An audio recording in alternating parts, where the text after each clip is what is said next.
The Union Budget 2023-24 allocated a sum of 1.25 lakh crores to the Ministry of Agriculture and Farmers Welfare. This includes provisions for the government's income support scheme PM Kisan, MSP payments to the farmers, and agricultural research besides others. But is this allocation enough to pull the sector out of the crisis that it is in today? We posed this question to our young researchers and senior collaborators to understand the implications of the budget for Indian agriculture and the farmers and rural workers. The Foundation in 2022 published a report, Public Spending on Agriculture in India 2010-11 to 2019-20. This report, with data from budget documents, maps the trends of government expenditure on agriculture over the past decade. It concludes, among other things, that the public spending on agriculture in India is low relative to the size of the sector and is actually falling as a share of the overall public expenditure. It also concludes that there has been an emphasis on income support measures in recent times as against measures directed towards expanding agricultural production and productivity. Does the budget 2023-24 in any sense reflect a change from this trajectory, or does it imply a continuum? Our collaborators R. Ramakumar, Madhura Swaminathan, Deepak Johnson and Arindam Das discuss the current budget in this background. Every budget is a response to a certain specific macroeconomic context in which it is presented. In this case as well, the Union Budget of 2023-24 was presented within certain adverse and harsh macroeconomic context vis-a-vis agriculture. The first is with respect to food, and the second is with respect to fertilizers. There's a global food crisis today in the sense that a lot of importing countries are simply unable to access adequate supplies of food or food grains from exporting nations. This is particularly because of the war in Ukraine. You have very serious supply bottlenecks with respect to specific crops, and food grains are simply not available for purchase in many markets. The second is with respect to fertilizers. In fertilizers, over the last 1 or 2 years, the extent of price rise has been to the tune of 200%. In other words, there has been a more than doubling of prices of fertilizers across the world. And this has created a crisis in food supply itself, in the sense that many countries are unable to purchase adequate amounts of fertilizers or import adequate quantities of fertilizers for the use in their farms. Fertilizer use is falling, which is adversely affecting productivity as well. So there is this twin crisis globally of food and fertilizers. So the Union Budget is supposed to respond to this by shielding the Indian farmer, shielding the Indian food consumer from these twin crises.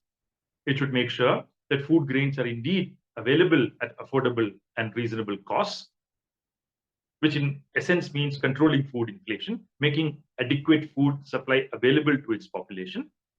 Second, to keep the Indian farmer immune from the fertilizer crisis, in the sense that fertilizer prices should continue to be affordable and reasonable for the farmer.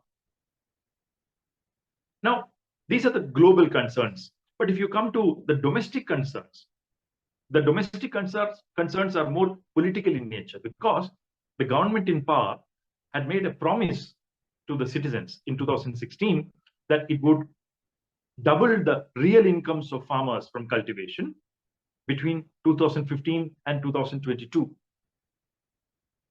However, data that is put out by the government's official sources itself points out that the real incomes of farmers from cultivation has actually reduced by about 1 to 2 percentage points between 2015 and 2019.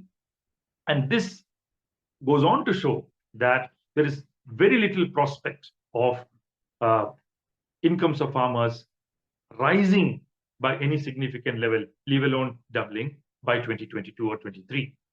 So the government is obliged to respond to the criticism domestically that incomes of farmers are not rising, and particularly in the context of the agitation around the farm laws and so on, which amounted to enormous loss of face for the government. There's also a question of political legitimacy for the government to be derived from the budget. So one expected that The budget would respond to the global concerns of food and fertilizer crisis and the domestic concerns of rising incomes of farmers or lack of rise in incomes of farmers in the particular budget that we are talking about. The international situation and domestic concerns about farmers' incomes warranted an increase in government spending on agriculture. The budget, however, did not reflect this. There was only a marginal increase in allocations to the Ministry of Agriculture and Farmers' Welfare. Agriculture sector has received limited importance in the Union Budget 23-24. While the sector has grown over the last few years on account of different factors, it is understood that this has not substantially improved farm incomes. If we examine the fine print, we find that the Union Budget 23-24 does not provide much to change this situation. A closer examination of the revised estimate of agriculture expenditure for last year, that is 22-23, shows that revised estimate will be 5% less than the actual expenditure on agriculture in the previous year, 2021-22. This year's, that is 23-24, budget estimate is nominally higher than the previous 2 years. This year's budget expenditure estimate is rupees 1.44 lakh crore, and the previous 2 years it was rupees 1.37 lakh crore and rupees 1.43 lakh crore. However, this increase, even if it materializes, does not indicate a substantial increase in expenditure as a share of the gross value added in agriculture.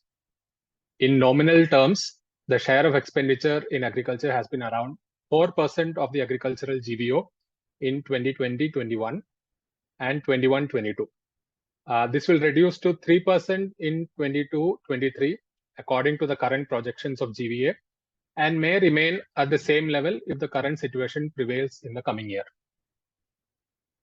A few striking observations that I would like to make are the following.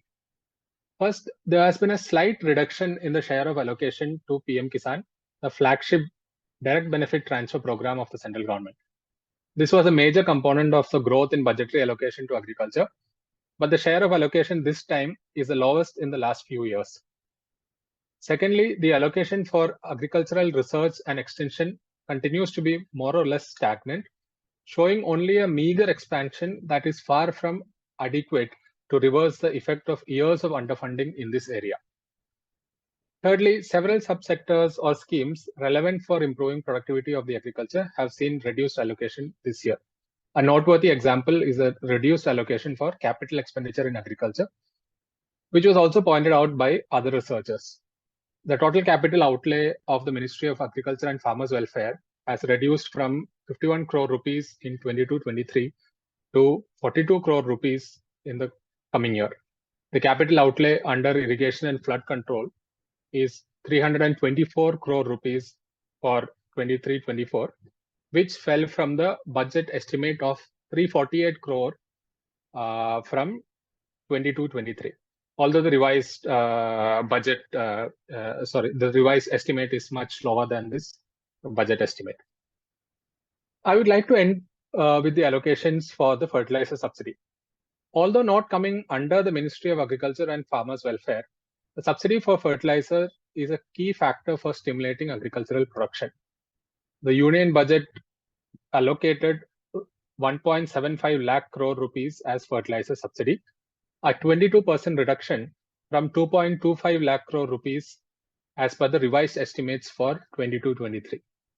While the government anticipates a reduction in fertilizer prices and the resultant subsidy burden, it does not take into account the already stressed economics of crop cultivation. Farmers have complained about rising costs of cultivation with inadequate returns from crop production. There also exist yield gaps across India, bridging which requires increased input use in some areas. Given this scenario, the reduction in fertilizer subsidy may affect the prospects of farming in the coming year. These reductions evidently reflect a continuum in falling public expenditure on agriculture, as has been discussed in detail in the Foundation's report. But what do the specific allocations to different components of agriculture in the latest budget look like? Before talking about allocations in the budget, I would like to introduce you to a report prepared by scholars at the Foundation for Agrarian Studies, which essentially looked at the allocations in the budgets of the union government and the state governments across the last 1 decade. This report is available in the website of the Foundation for Agrarian Studies, essentially points out that if you keep the agricultural GDP or total expenditure or total development expenditure as the benchmark, whichever benchmark you choose, agricultural expenditure of the union and state governments, agricultural investments of the union and state governments, which actually promote capital formation in agriculture, both of these have declined over the years. And this is a very shocking finding that the report arrived at, because a lot of discussions were going on in the academic sphere as to doubling incomes of farmers and so on during that time. But this report actually showed that if doubling incomes actually required a rise in government expenditure and spending, in reality, the government expenditure and spending were actually falling, both at the union level and at the state level. Now, this budget of union budget of 23-24 actually shows that that trend which the foundation report had arrived at, which is of gradually falling expenditures and investments in agriculture and allied sectors, is actually continuing. Now, then let us come to other types of expenditures in the budget. For example, capital expenditure. There is a whole debate in India today over the adequacy of capital expenditures in the economy. And the government claims that it has increased capital expenditures in the economy by close to 2.5 lakh crores, by raising it from 7.5 lakh crores to about 10 lakh crores from last year to this year. Now, it is a different question as to whether this will be achieved or not, whether this expenditure will actually be incurred or not. But the question that I want to pose here is, what does it have to do with agriculture? What is interesting, and many people actually do not realize this, is that if 7.5 lakh crore was the capital expenditure in the economy in 2022-23, the capital expenditure in agriculture and allied sectors out of the 7.5 lakh crore was a paltry 120 crore rupees only. Now, this is not even 1% of the total capital expenditure. Now, what is happening here is also that if you add, even if you add the investment that is happening in irrigation, which amounts to close to 300 to 320 crore rupees additionally, it still does not cross rupees 500 crore out of a huge amount of rupees 7.5 lakh crores.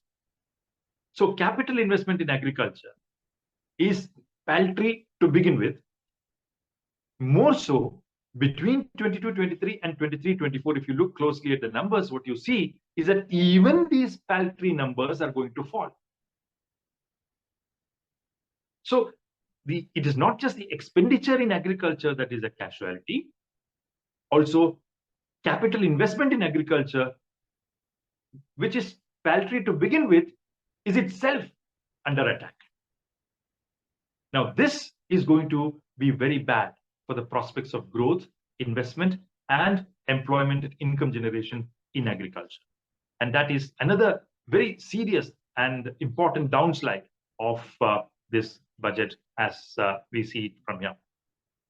The final point that I want to make is with respect to the huge set of announcements made by the finance minister in the budget. For example, PM Pranam, Mishti, and a whole lot of schemes with very strange acronyms like that.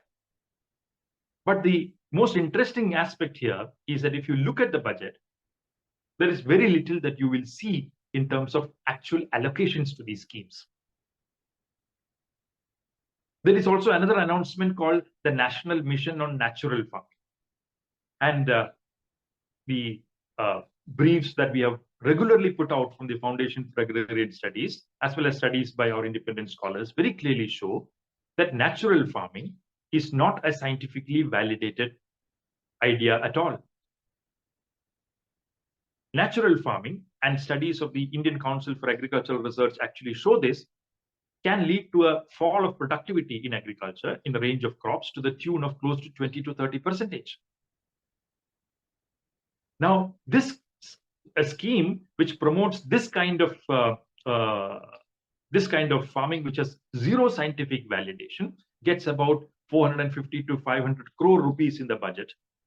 Whereas, if this money could have been allocated or reallocated to investment in India's agricultural research system, that would have fetched us far more dividends than spending in such pseudo-scientific schemes. PM Pranam, for example, is another example of promoting such lack of scientific enterprises in agriculture. PM Pranam essentially aims to reduce the consumption of chemical fertilizers, and it basically tells the states that if you put less chemical fertilizers like urea in the soil, and you claim less subsidy from us, the central government, on the consumption and use of chemicals like urea, then we would compensate that reduction of subsidies that you are demanding by matching it with an increase in allocation for these kinds of biopesticides, biofertilizers, etc. Now, this is an active effort a proactive effort to reduce the use of chemicals in agriculture, which is absolutely not warranted in Indian conditions, where the fertilizer or chemical use per hectare is not dangerous to any extent, if you look at global standards. And in some cases, you actually need more application of fertilizers and chemicals in agriculture because our productivity levels are very low. So in this aspect as well, in terms of promoting scientific agriculture also, the budget is actually a huge disappointment, because it puts in a huge amount of money into such schemes which promote pseudoscience, and it does not invest adequately in rational agricultural science-based enterprises. For example, investing more in our agricultural universities, investing more in our national agricultural research institutes, etc. Such investments are not forthcoming, and these investments are being incurred outside the agricultural system per se, which promotes pseudoscience in a big way. That is yet another disappointment with this budget. Farming households are already suffering from a crisis of profitability. These contractionary trends in public expenditure on agriculture will, in no uncertain terms, adversely impact the economies of these households and aggravate their already dire conditions. Where food and fertilizer subsidies were expected to rise, or at least remain constant, the union budget has taken the very, very intriguing measure of reducing food subsidies, reducing fertilizer subsidies, even reducing petroleum subsidies, which indirectly add to cost of cultivation in agriculture in this budget. There is a rupees 90,000 crore fall in the food subsidy between the last year and this year. And there is a close to 30,000 crore fall in other subsidies that we are discussing about, in terms of fertilizer subsidies, in terms of petroleum subsidies, and so on. So these reductions of subsidies in food, fertilizer, petroleum, etc., is expected to lead or expose the Indian farmer to the twin crisis that we spoke about. The food crisis, which affects the farmer and the consumer, and the fertilizer crisis, which directly affects the farmer because it raises the cost of cultivation for the farmer, shrinks the space of profitability for the farmer, and that is going to be bad news for Indian agriculture. Now, very clearly, input prices are rising. Seed prices are rising, fertilizer prices are rising, pesticide prices are rising. There are irrigation costs in terms of diesel prices are rising, so irrigation costs are rising. So you see an all-round increase in the cost of cultivation in agriculture.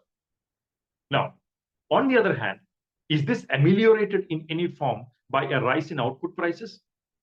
One indicator of that would be the MSP, that is the minimum support price that the government announces for different crops. But if you see the minimum support prices over the years, they have only been just adequate to cover for the rise in cost of production as calculated by the Commission for Agricultural Costs and Prices, which itself is often criticized to be an underestimate. So essentially, it is quite likely that in real terms, the rise in minimum support prices are not even accounting for the rise in cost of cultivation that is happening across the country. The demand for farmers has been to fix the minimum support price at a level 50% above the C2 cost of production, which covers the opportunity cost of not just land, but also labor.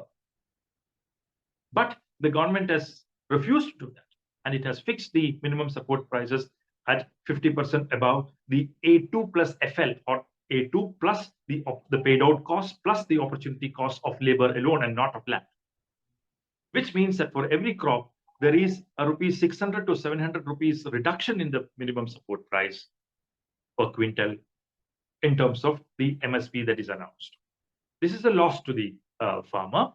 This could have more than ameliorated the problem of rising costs of cultivation on the other hand. But the absence of the rise of MSP to levels desired by the farmer has actually meant that in a situation where input prices are rising, output prices are either stagnant or sometimes even falling in real terms.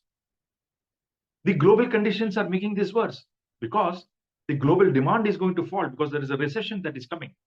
And this fall in global demand is likely to reduce commodity prices in agriculture worldwide, which means that the export demand for India's agricultural products will fall.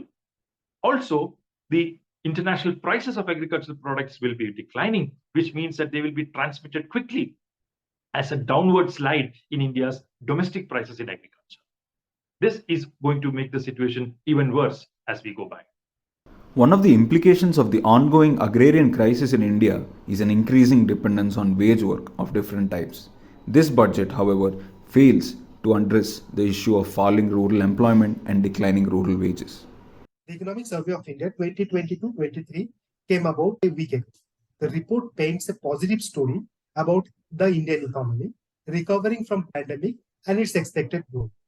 However, the report also points out that the nominal wages have been rising, but real wages remain stagnant due to the inflation. The report carefully used data from May 2020 till date, when COVID-19 pandemic hit badly and the level of wages falling drastically. But one point I would like to mention here, that the rural wages have been decelerating since June 2019 and do not show any sign of recovery. The deceleration in wages over the last few years have been highlighted by the research at the Foundation for Agrarian Studies. Our research using Government of India's data shows that while real daily wages for major agricultural and non-agricultural occupations in rural India grew at more than 6% per annum from 2007-8 to 2014-15, the growth of wage rates, the growth of real wage rates from 2014-15 to 2018-19 was stagnant. The growth rate between 2014-15 and 2017-18 was about only 2% per annum, which is much lower than the previous period in most of the states. The COVID pandemic worsened the situation, but it must be appreciated that the deceleration in wages for the major rural occupation predated to the pandemic. Here I would like to mention one important point, that the rise in rural wages between 2007-8 and 2014-15 was largely due to the effective implementation of MGNREGS program. The women workers have been great beneficiaries of the MGNREGS. During the period between 2007-8 and 2014-15, the growth in female wages was much higher than the male wages in rural India. Therefore, it is natural to expect that positive outcome would lead to the expansion in the scope and reach of MGNREGS program. In fact, during this COVID period, the scheme played a very critical role dealing with the unprecedented unemployment crisis in the rural India. In this time, the total employment in non-agricultural sector was completely collapsed, and agricultural employment was not sufficient to provide enough days of employment to the rural workers. So the MGNREGA program during this period played a fallback during this COVID period. But against the expectation, the budgetary allocation to the MG program have been declining over the few years, despite constant and growing demand for work under the scheme. The curtailment in budget over the last few years has resulted in the fall in days of employment, fall in average days of employment. The average days of employment per households declined to 42 days in 2022-23, and this is lowest in the last 5 years. The second implication in curtailment, the curtailment in the budget was that the 80 or 90% of the total budgetary allocation is exhausted within first 6 months of the year, which has a serious impact on the overall days of employment generated under MD program. And third point, which I would like to mention here, due to the was that inordinate delay in wage payment due to the curtailment in the budgets. The Union Budget 2023 has allocated only 60,000 crores for MG. Even when the days of employment per households has been declining and demand has been increasing due to the unemployment crisis. This budget allocation is 33% lower than the revised estimates in the last financial year. This perhaps lowest allocation to the scheme if we account for the inflation. This means that the curtailment of MGNRG's program will have a serious impact on the casual workers in the rural India, women workers, and also the wages, the growth in rural wages in India. So this consistent budget cutback points an intention to weaken the scheme, a move that does not make any economic sense. Going beyond the question of agricultural production and rural employment and incomes, the budget does nothing to expand the level of consumption in the countryside. Strikingly, it fails to address the grave food and nutrition insecurity that is prevailing in the country today. In India, in the last 2 years, during the COVID pandemic, a very important feature of policy of the central government and of many state governments was to ensure basic food security to households through an expansion of what had been given through the public distribution system. Earlier, most ration card holders were eligible for 5 kilos, and this was doubled during the COVID pandemic after a lot of pressure and demand for the same. Now, before the budget, the central government announced that it had brought down allocations. So this happened before the budget. And then it was very shocking to see that in the budget, the allocation for food subsidy was reduced by almost 30%. The food subsidy for the financial year 2022-23 was about 2.9 lakh crores. And it was the budget estimate for going forward for financial year 24 is 2.06 lakh crore. So it's a decline of 90,000 crores. It's not a small amount. Now, the question may well be asked that the pandemic is over now, and can we not go back to reductions in food provision through the PDS?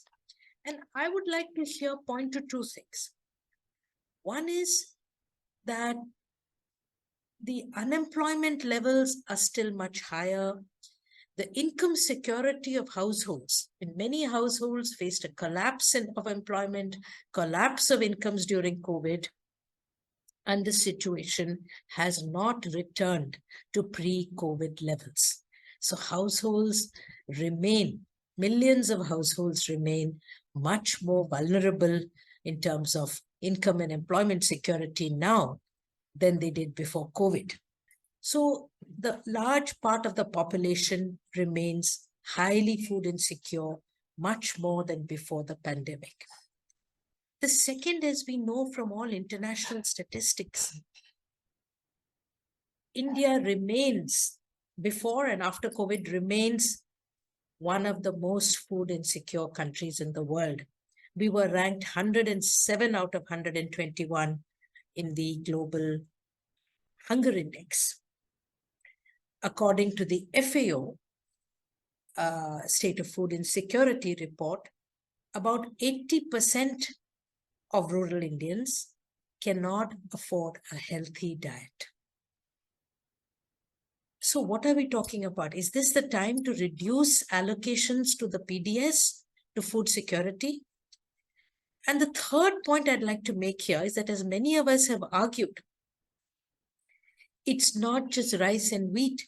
We need to now think of expanding the food basket, ensuring that the poor have a nutritious and healthy diet, that they get pulses, they get other forms of protein, they get oils, they get spices.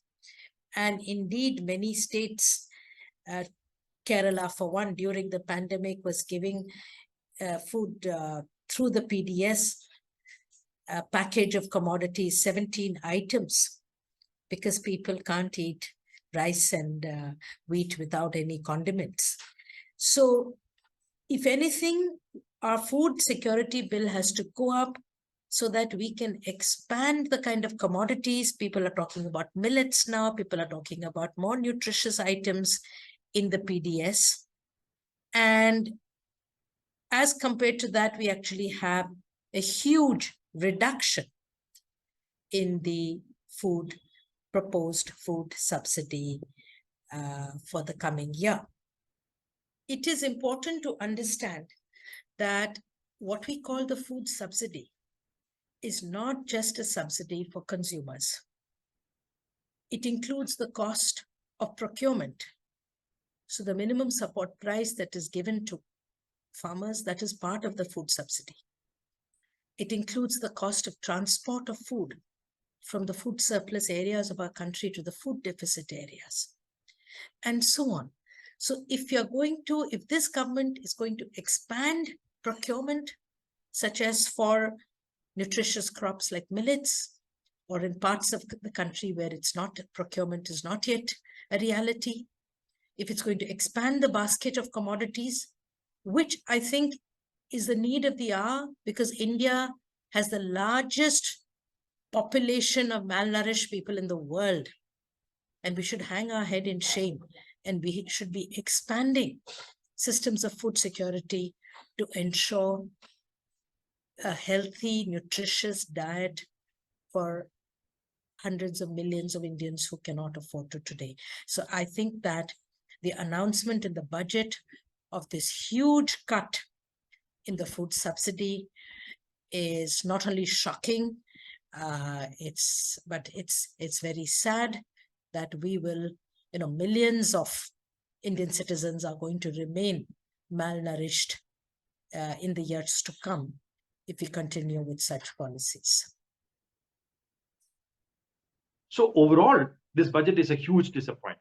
It does not respond to the active concerns of farmers today, the pressing concerns of Indian agriculture today. It does not respond to the needs of scientific knowledge building in agriculture.